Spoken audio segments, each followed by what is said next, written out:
Welcome to 60 Seconds with Kitch.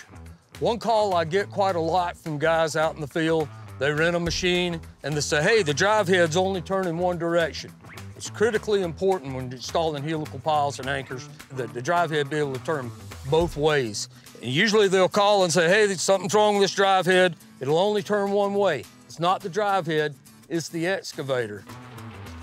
A lot of times the old excavators would only turn one way because all they ever did with them was put a concrete breaker on them. Nowadays, they usually turn both ways, but there's still a valve or a setting somewhere. Here's the valve on this one. They're different on every one. But turn it that way into the little picture of a pavement breaker, you only have one-way flow. Turn it this way, and it'll flow both ways. In today's world, Tier 4 machines, a lot of times it's controlled by the computer, but it's the same thing. There's a setting. You gotta have it set where it'll turn both ways.